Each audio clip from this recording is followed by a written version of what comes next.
Namaste, everyone, and welcome. So here we are. It's a Sunday, and tomorrow's Anchor to Light. However, I'll be traveling, so we want to make sure to get the lessons and the meditation in. And to all our Iranian brothers and sisters, Sali No Mubarak. I hope I got that right. It means Happy New Year. Sali is year, No is new, Mubarak means it is blessed. So may you have a blessed New Year. Sali No Mubarak. I hope I said it right. Anyway, so it's a interesting time that we live in, and so we want to learn from every culture. And I was just reading on one of the Persian proverbs, which is quite deep, and I'll read it to you. And it's right here. He who knows not and knows not that he not wait. He who knows not and knows not that he knows not, it's a dumbass. No, it's a fool, and shun him. Okay? He who knows not and knows not that he knows not is a fool. Shun him. In America, we call them dumbasses. Okay? Anyway, he who knows not and knows that he knows not can be taught. Okay? All right. So he who knows not and knows that he knows not can be taught. Teach him. So these are people who are they're not aware. They don't know a certain subject. They don't know what's going on, but they want to learn. Right? They know they are aware that, hey, I don't know this subject, and so on, so on. So they can be taught. That's good. All right, the third one. He who knows and knows not that he knows is asleep. Wake him. That's going to be our focus. Okay? A person who knows and knows not that he knows is asleep. Wake him up. And the last one, he who knows and knows that he knows is a prophet. Follow him. Okay? Again, the ones who just joined us from Iran, Saleh No Mubarak. Happy New Year. May your year be super blessed.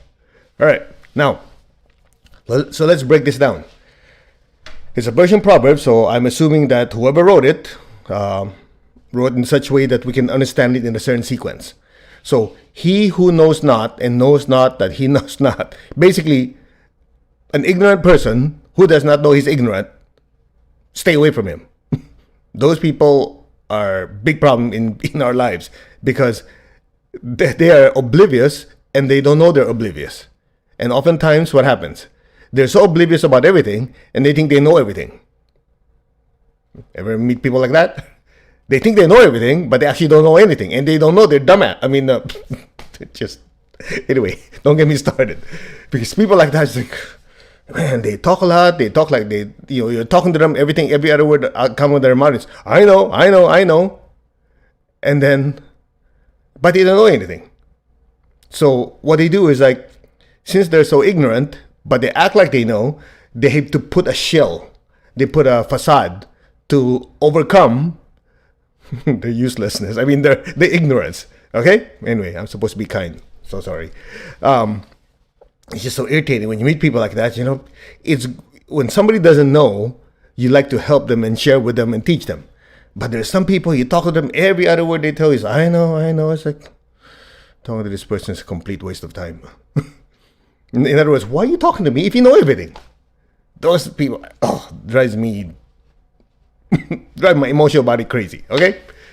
Anyway, so if you ever meet people like that who think they know everything, shun them. That's a Persian proverb. Ignorant people who don't know they're ignorant, say, namaste, go away, don't talk to me, don't waste my time. Because here's what happens. The longer you interact with them, the more you get infected with their delusion. Of course, this is a relative and friend. You have to try to help them. I'm just talking about if it's an acquaintance. Okay? Next. He who knows not and knows not. Why don't you just speak regular English? He who knows not and knows that he knows not can be taught. Anyway, it means someone who doesn't know and knows that he doesn't know, that's good. Because they know, like, hey, I'm just a student, I'm new, I don't know this subject, somebody please help me. People like that are teachable. Here's the problem. A lot of people on the spiritual path, unfortunately, they fall on the first category. They don't know that there's a spiritual life that is intertwined with their material life. They don't know. And they don't know that they don't know it. So they go about their lives basically as a puppet to the environment. Whatever they see in the news, whatever they see relatives or whatever relatives and friends tell them, oh, by the way, the government is this, the economy is that, whatever the stuff is going on, they just suck it in. They don't think for themselves. So they're ignorant and they don't know they're ignorant. And so what happens? They hear this stuff from everyone and they spew it out to someone else. I think that's what they call fake news. Misinformation and disinformation. You get the idea? They don't think for themselves. They read this, they read that, they watch this, they take it all in, and they think they're suddenly a genius, and they're going out telling people they know stuff, when afterwards they don't have a clue what they're talking about. That's the problem. When it comes to spirituality, that's even worse. It's actually connected. They don't know that they're not the body, not the emotion, not the thoughts. They are the soul. And so these thoughts, these emotions, this information be dumped on them, they've been taking it in, and they don't even process. They just I don't even know how to say it. Basically, they spit it out again at people. Is actually, how do you call this? Being controlled by the thoughts and emotions that are created by people, instead of saying, I'm the soul, I'm the spiritual self. Let me examine. These are thought forms, emotional forms that are created by people. And also I created. Let me see if this makes sense. Most people, they don't. So they do not act like the spiritual self or the soul. They just basically act like puppets from what they see in the news and what people tell them. Get the idea? So that's why people like that. If you know people like that, if you can, stay away. Otherwise, they infect you. All right? Next. He who knows not and knows that he knows not can be taught. Actually, this is the mark of a disciple, a student. In fact, I remember a message used to say, when you have a student that knows everything, they're not teachable. Just let them learn it the hard way. See, some people, they learn it the hard way because they don't want to learn. They know they don't know, but they don't want to know. People like that, what can you do? Right? But if they say, oh, I'm searching for spirituality. I'm searching for the higher teachings because I don't know. I'm willing to learn. Teach me. Then that person is teachable. They make a mistake. They go, I'm sorry. I screwed up because I didn't know. I really didn't know. But now I know what not to do. That student is teachable. Make sense? So that's good. People like that, stay with them, guide them, help them, teach them. The third type, he who knows and knows not that he knows is asleep, wake him. Okay, this is the beautiful thing. Listen carefully. He who knows and knows not that he knows. You go, how in the world is that possible? It's something like this. When you're doing your everyday thing, you're talking to people, you're doing your job, you're going about your business. Just life. And then sometimes you do your meditation, or in times of silence, or in times of crisis could trigger this. You go to a certain level of stillness and silence, and you have a know, wait, I have this experience. I do know that I'm just that I'm a spiritual being, and everything is happening out here. And in that situation, I could actually regulate my words, my actions, and my thoughts, and that situation could be fixed. In other words, this person deep down knows I'm not the body, not the emotion, not the thoughts. I am the soul. Deep down they do. But it's so wrapped up in thought forms from other people, society, and upbringing, they don't know consciously. See the difference? They know internally, they don't know externally. So when a crisis happens and they cannot do anything, everywhere they turn, they're hopeless. They don't know what to do. What happens? They get on their knees. Lord God, help me out. Thy will be done. They start praying. And so when they keep praying like that, what happens? They turn on to the spiritual path. Okay, let me turn this into do not disturb, because apologies because I'm supposed to be on stage at UPW in a few hours, but I want to make sure I get this in. All right, anyway, let's go back to what I was saying. So this person internally knows, but because of circumstances, all the thoughts and emotions crowd them, so they define the I based on what people say, what they hear, and their upbringing. But in times of crisis, they don't know where else to turn. Nobody can help them, so they don't have a choice but to look within. Now, listen carefully. Looking within and looking upwards are the same. Okay? Looking up, praying, Lord God, and going within are the same. The question is why? People say, that sounds contradictory. Because you're thinking in three-dimensional terms. Height, length, width, depth. You're thinking three-dimensional. When I say higher, so you look up like this. But in reality, when we say higher, when it comes to spiritual teachings, you're not talking about higher like on top of the building. You're talking about a higher dimension. Oh. So when you say within, it's not like you cut your body open, look inside. Oh, okay, God's not in there. It's not, when you say within, it's the external world is the material, tangible world. The inner world is the world that is not tangible. I just said not tangible. Okay, anyway. Going back to that example. You have a box. Remember? I always use this example. You have a box. That's 3 dimensions. Height, length, width, depth. The 4th dimension, just imagine add another box or a cube everywhere there's a side. How is that possible? Well, we're not done yet. So just imagine you have a box, and then everywhere you have a surface, you add another box, and you're seeing everything at the same time. It's not even front, back, left, right, top. No, you're looking everywhere, seeing the whole thing simultaneously. That's the 4th dimension. And then 5th dimension, everywhere you have a box, add another box. You go, my brain's about to explode. Exactly. So you cannot see, and then you get to see inside and outside simultaneously. Get the idea? So when we say higher dimension, when we say inner world, that's what we meant. You keep climbing in dimensions in the spiritual world, in the energy world, for lack of a better way of saying it. Anyway, let's go back. So for some people, that's how they get their spiritual awakening, because in times of crisis, nothing that they can touch can help them, so they're forced to go beyond the material world, which is either going within, which is the same thing as going to a higher dimension when they pray, and let's just say, try to get in touch with something beyond the 3 dimensions, or beyond the tangible.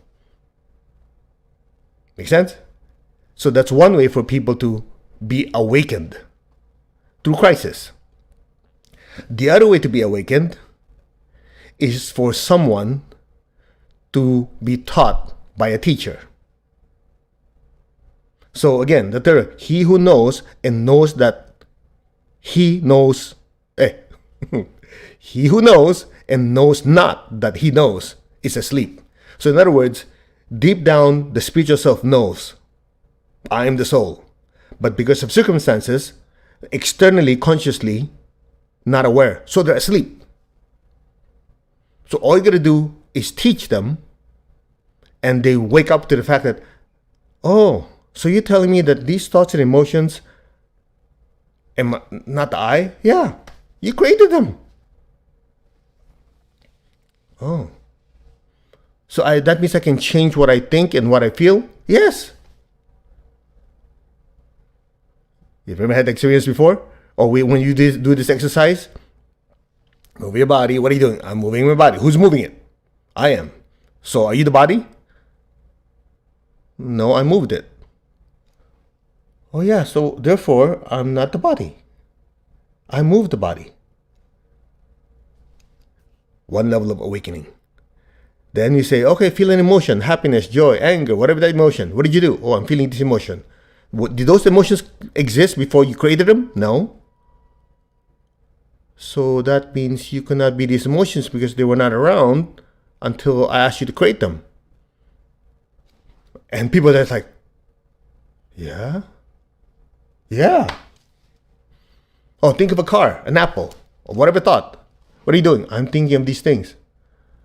You do realize before I asked you to think about these things, you were not thinking about them. So in other words, you created them after I asked you to. So you could not possibly be the thoughts because you created the thoughts. It's just like my teacher says, the carpenter is not the furniture, the carpenter creates.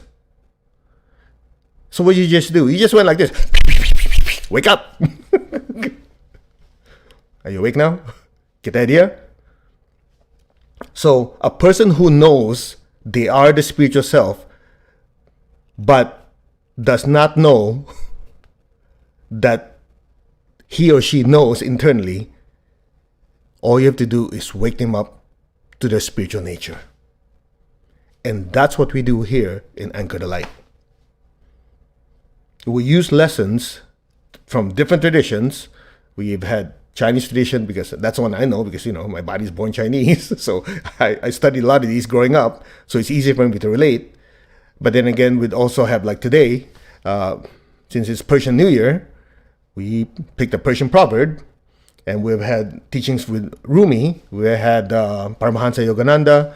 We had Lao Tzu. We have different traditions because truth is universal. All of those is to do this. Wake up the soul to who it really is. Make sense? Last one. He who knows and knows that he knows is a prophet, follow him. That's a teacher. And today, it's easy for me to remember Persian New Year because it's always the same day my teacher went to the higher worlds. That's why March 19 is when Grandmaster Swakok Sui left his body. And last night we had the Mahasamadhi meditation, which is still online if you want to watch it. He knows, and he knows that he knows. That's why he taught us. Make sense? So, one who knows they are a spiritual being of divine intelligence, love, and power,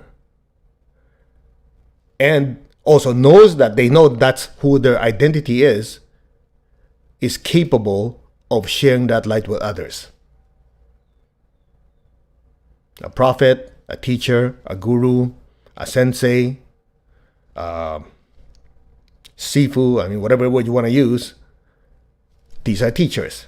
Now, of course, there are different calibers of teachers. It just doesn't mean that, they're a teacher, they're be all and end all. There are different levels of teachers.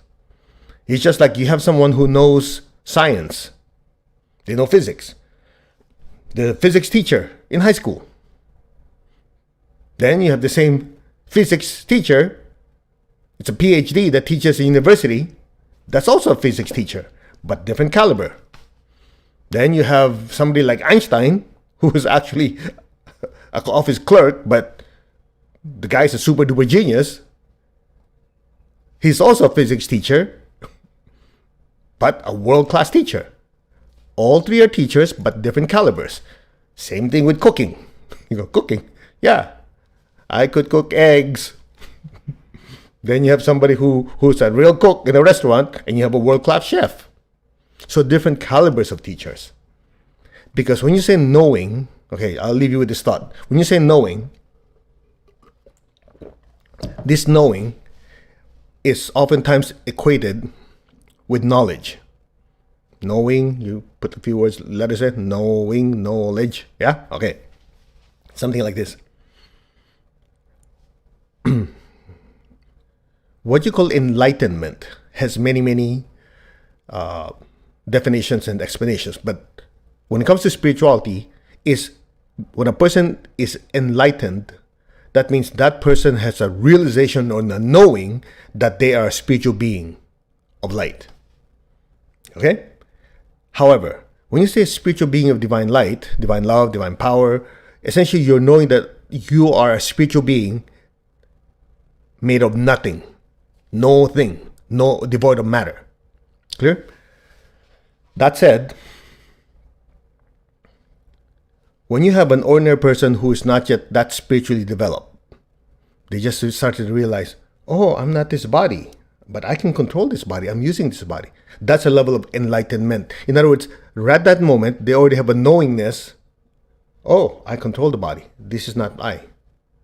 Or emotionally, they realize, wait, I don't have to give in to this anger. This anger is not me.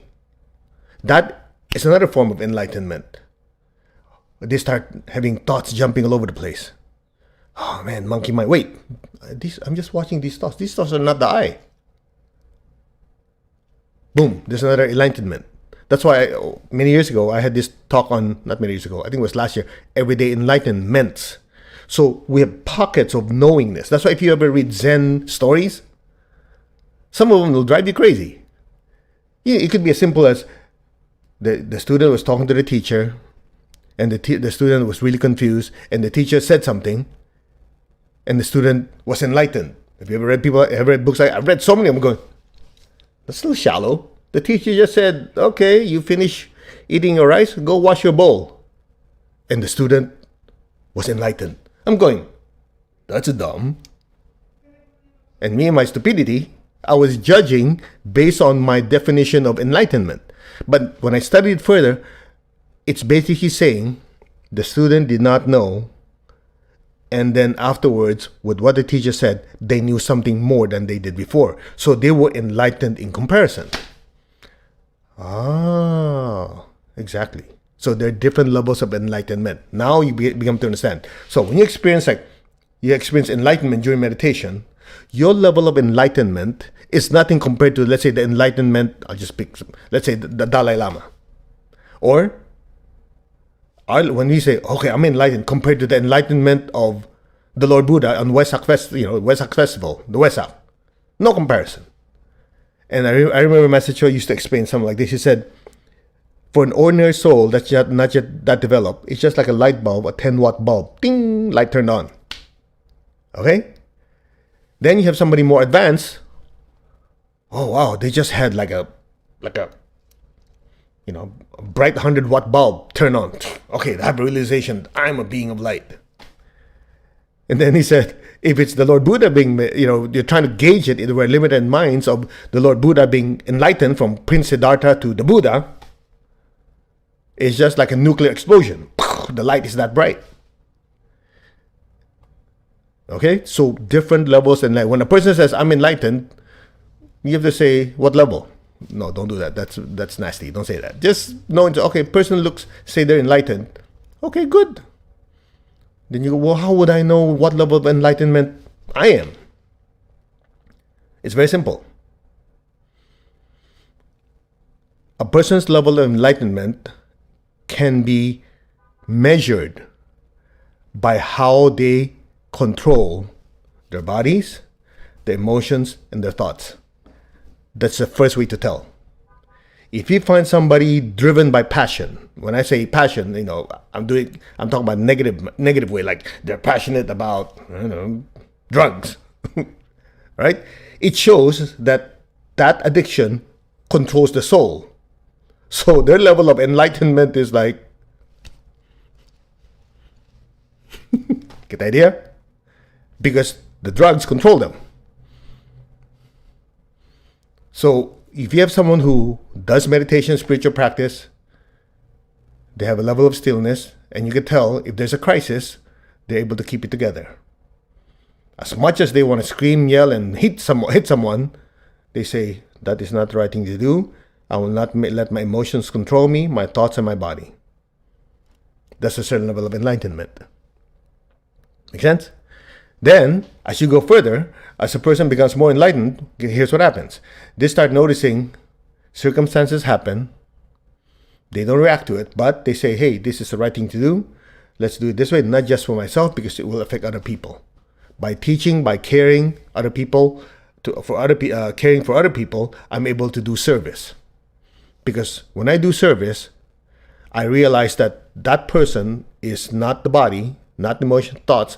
That person is the soul being controlled by their circumstances, by their body, their emotions, and thoughts. That's how they're suffering. I realize that, but this person doesn't. So let me help that person alleviate their suffering. Level of enlightenment. Make sense? So that's why, in the case of the Buddha, even though he left the body already, he comes back energetically once a year to bring more energy into the world, more light to the world, to help the world not destroy itself for another year. That's the Wesak festival. You better understanding now? Some of you going, how did you go from Persian story to Buddhist? Oh, let me make it even more confusing for you. As I shared with you before, there's several ways great teachers do it. In the case of the Buddha, that's what he does. He alleviates your suffering by teaching you. Because by teaching you, you have a realization, oh, right? Remember I told you about the story of the woman who lost her son, and asked the Buddha to resurrect the son. The Buddha could have done it. He said, okay, I'll do it. But before I do it, go around and to every household in this village, if you can find a household that nobody has died, I'll resurrect your son. The woman, of course, tried and probably went to the 10, 20 houses and have a realization it's part of life. So she came back. Her suffering was alleviated by the teaching of the Buddha. She had a realization. She had an enlightenment. Now, the Lord Jesus, on the other hand, does it the other way around. The person suffering, he heals you first. After you're healed, oh, Rabbi, thank you. Okay, go sin no more. Right? When he says go sin no more, you screwed this one up. You planted a negative karma. So I healed you. I fixed it. Don't screw it up again. You started with fresh. Get the idea? So the way the Lord Buddha teaches is he enlightens you. How? By teaching you, and then the suffering is alleviated. In the case of the Lord Jesus, it's the other way around. He knows you're suffering, he alleviates your suffering, and then smacks you with teachings. I hope you don't mind the language I use, because these people, sometimes if I'm too gentle, they don't get it. Get the idea? So when I was reading this, I go, Persian New Year. Of course, I was practicing. Saleh no Mubarak. Do you know how many times I have to practice that? Coming from a Chinese mouth, speaking Persian, Farsi. So don't judge me, okay? Anyway, and I was reading it, I go, that's such an amazing proverb. He who knows not, and knows not that he does not know, is a fool.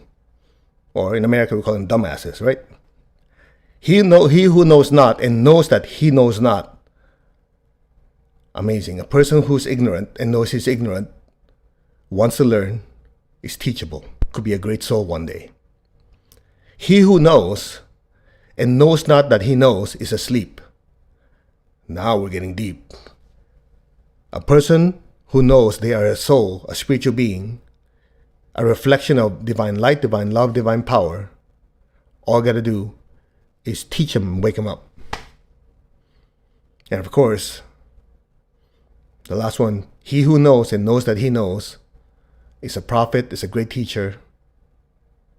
Follow him. I hope you learned something from this short talk today. Again, I know it's not scheduled, but it's just inspiring. I learned a lot when I do this, because as I shared with you, I'm learning, I'm being taught. It helps us grow, it helps us learn. And what's the use of knowing all these things if you can't share it with other people? The example my teacher used to say is, just like if somebody found a cure for cancer, there's two ways they can do this. One, it is so precious, they don't want to lose it. They lock themselves in a room, so it'll never be lost. Or they have a cure for cancer. They have an obligation to go out and tell as many people as possible and save as many people as possible. Which one are you? Make sense? I don't know about you, but if I have something that can help people, As I always say in class, what the heck am I going to sit on it for? Give it, share it, so more people will get better. Isn't that what's life about? That's it. All right. Anyway, it's already, I have to get ready to go to the studio. Let's do our meditation. To the Divine Supreme God, Divine Father, Mother, to my teacher, Master Tokok Sui Mahaguji Mailing, to all the great spiritual teachers, holy masters, saints, archangels, holy angels, and spiritual helpers. Thank you for divine light, divine love. Thank you for your wisdom. Thank you for your teaching. Thank you for making us instruments and channels to be of service to others. We thank you in full faith. So be it. Okay, take your left hand, tap your heart. Take your right hand, tap your crown. Put your hand like this. Our hearts are one. Say it. Our hearts are one. Our souls are one. Our spirits are one. Lord, make me an instrument of your peace. Wherever there's hatred anywhere in the world, let me sow love. Bless every person, every being on earth with peace and with love. Where there's injury, let me sow pardon and forgiveness.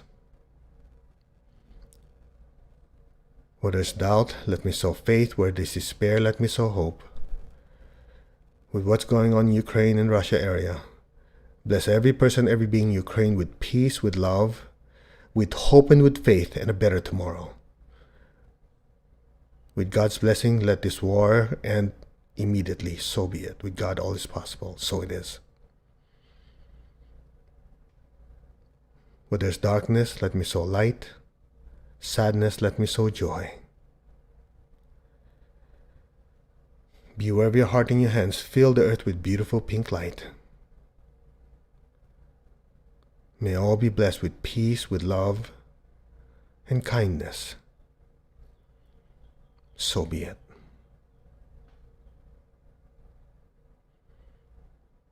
Now beware of your crown in your hands. Fill the earth with golden light. Say, our souls are one.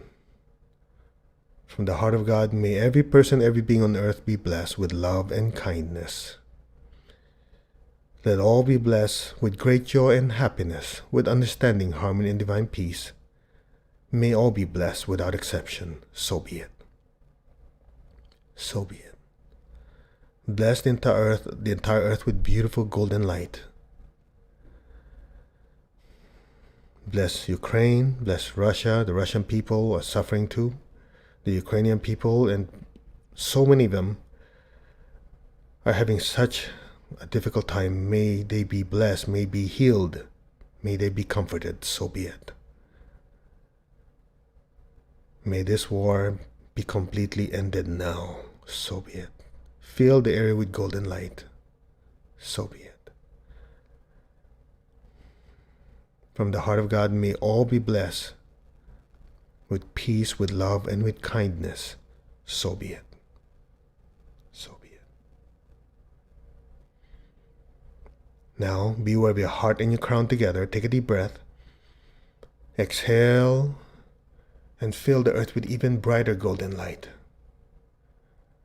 Just say, our hearts are one, our souls are one, our spirits are one. And in this oneness, may all be blessed. May every person, every being in the higher worlds, middle worlds, even the lower worlds, let all beings in every dimension, every direction, above and below, be blessed with God's unconditional love and kindness. May all be blessed with inner peace and inner healing. And at this time for so many emotional, mental healing, as well as financial healing. May all be blessed with understanding, with harmony, goodwill, and the willingness to do good. May all be blessed. So be it. So be it. So it is. Now put your hands down. Keep your eyes closed. Keep your tongue on the roof of your mouth. Imagine a beautiful golden flame just floating above your crown. Look at that golden flame. Send a stream of love from your heart to the crown and into the beautiful golden flame. Be still and listen. You, the soul, are listening, are meditating. Om.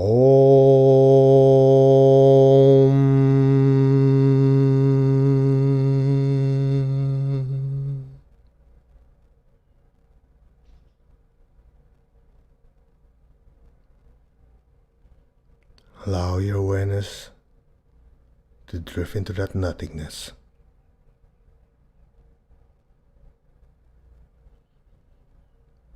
Amen.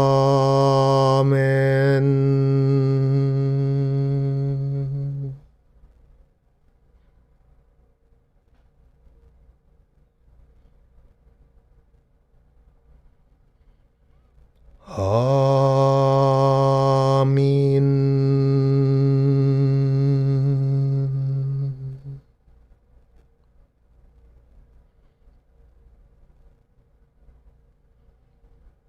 Om.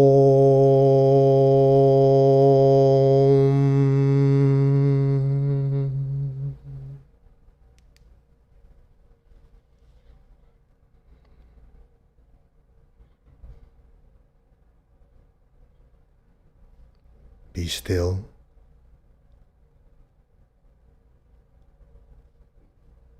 Be aware of the nothingness, which is your pure nature, pure energy. And just simply let go and let things be. Now.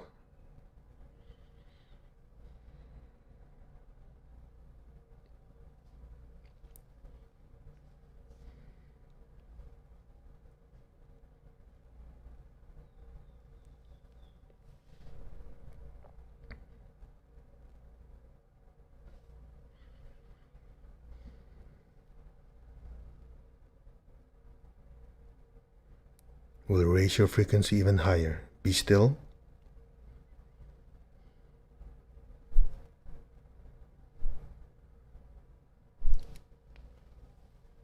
Let go.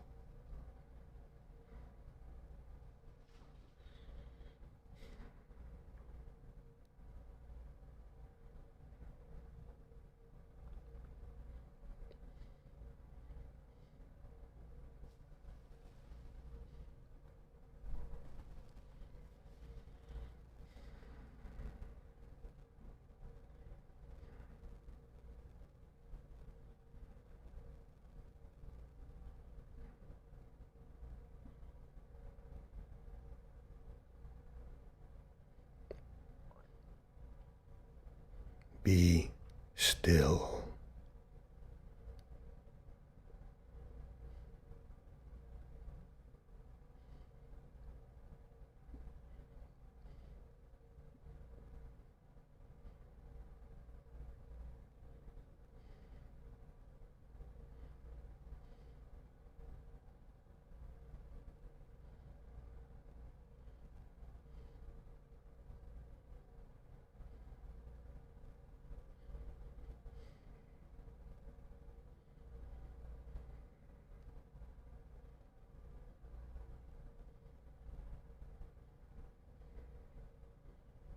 Gently, very slowly.